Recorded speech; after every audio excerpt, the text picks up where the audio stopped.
The Jehovah's Witnesses are a far more subtle cult in many ways than Mormonism, but their ideas will be recognizable to you if you've come this far in the series. The Jehovah's Witnesses were founded by a man called Charles Taze Russell in the late 19th century, and the first thing to say about him is that he believed that lying was a good thing if the end justified the means. This has been a recurring theme throughout the series that we've seen in relation to Plato, Islam, and the Illuminated Masons in particular. Their own publication, the Watchtower magazine, stated on May 15, 1960 that the scriptures justify the war strategy of hiding true facts from the enemy. The following month, on June the 1st, 1960, it repeated the idea, saying, as a soldier of Christ, he is in theocratic warfare, and he must exercise caution when dealing with God's foes. Thus the scriptures show that for the purposes of protecting the interests of God's cause, it is proper to hide the truth from God's enemies. Because Jehovah's Witnesses don't believe anyone outside of their cult has true salvation, that means that Christians are included along with the enemies of God in their eyes.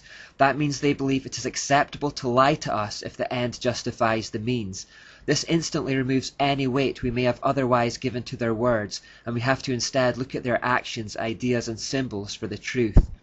Charles Taze Russell was a member of a Congregational church as a youth, but in his teens he lost faith and, hungrily, he began investigating the heathen religions in search of the truth on God's purpose and man's destiny.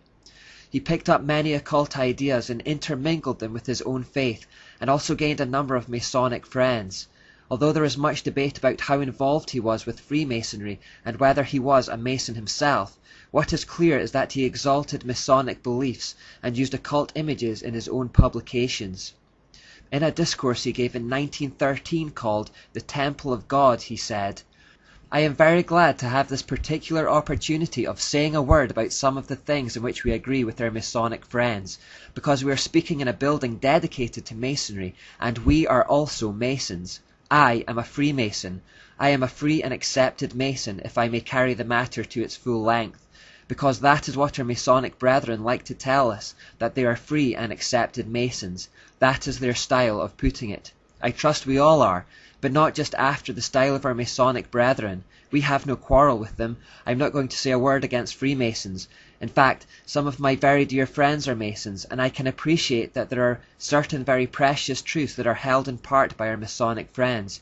I have talked to them at times, and they have said, how do you know about all of these things? We thought nobody knew anything about these things except those who had access to the very highest logic. Russell went on to use a Masonic name for God, saying, I had been in conference with the great master workman, the Lord himself, and I have secret information. And so, if we talk to our Masonic friends about the temple and its meaning, and about being good Masons, and about the Great Pyramid, which is the very emblem they use, and what the Great Pyramid signifies, our Masonic friends are astonished. We are going to discuss free and accepted Masonry, the Bible Masonry, my dear friends. In both those quotations, his Masonic friends seem surprised that Charles Russell knows the same information they do. This goes further when Russell says, you know our order is so secret we cannot know each other always. Is that not wonderful? I find that it is so with Masons also. Many Masons shake hands with me and give me what I know is their grip. They don't know me from a Mason. Something I do seems to be the same as Masons do. I don't know what it is, but they often give me all kinds of grips and I give them back. Then I tell them I don't know anything about it except just a few grips that have come to me naturally.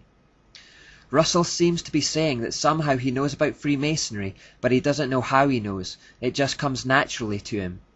But he then goes on to say that he, in fact, knows more about occult things than Freemasons themselves do. Do our Masonic friends understand something about the temple and being Knights Templar and so on? We more. This next quotation from that discourse is very telling indeed. Blessed are your eyes, for they see.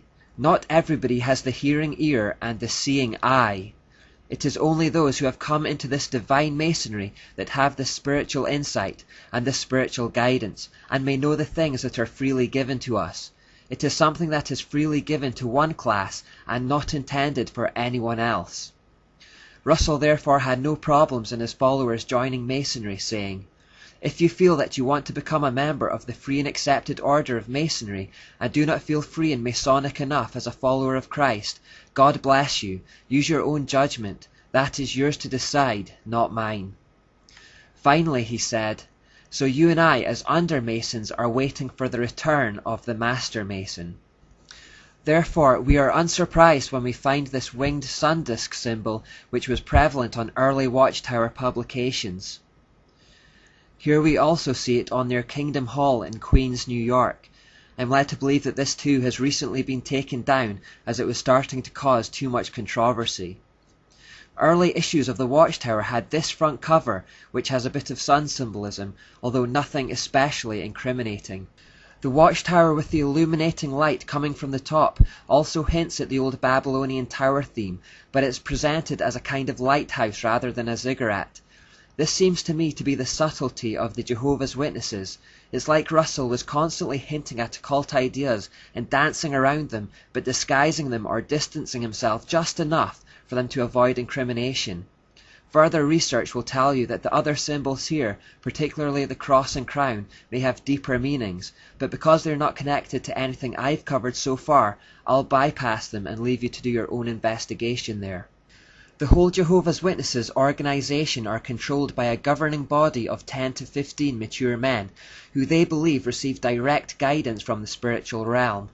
The governing body then instructs the followers through the pages of the Watchtower publications, and these decrees are enforced by elders within local assemblies.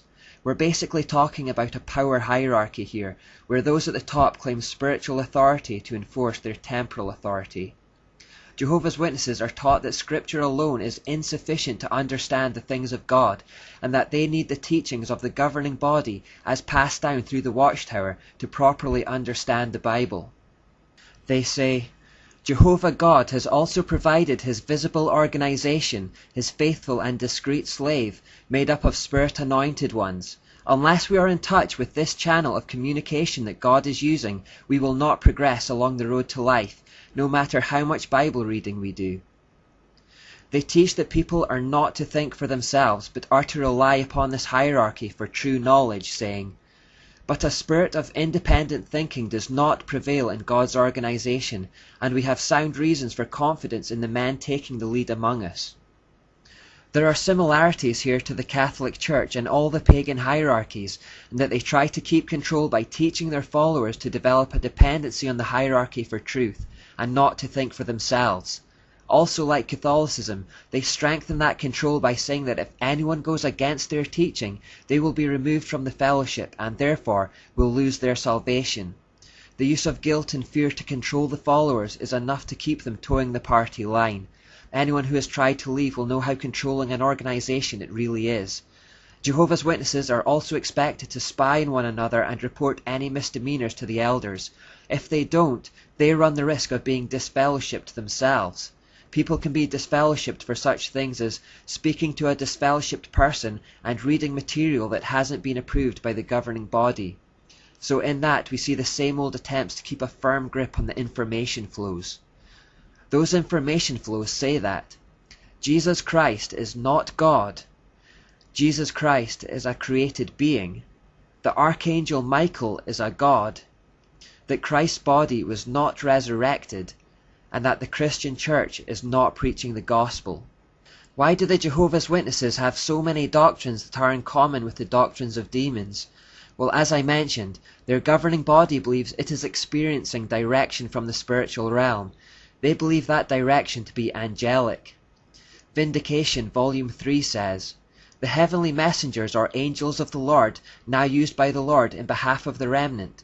These angels are invisible to human eyes and are there to carry out the orders of the Lord.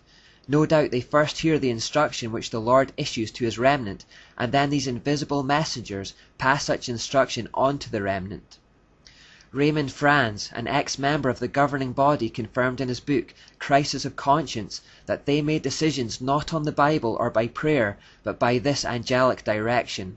They claim these angels also direct the writing of the Watchtower magazine. The Lord used the Watchtower to announce these truths. Doubtless he used his invisible deputies to have much to do with it. On top of this, they practiced necromancy, communication with the dead, as they claimed that Charles Russell continued to contact them after death to guide the organization. Though Pastor Russell has passed beyond the veil, he is still managing every feature of the harvest work.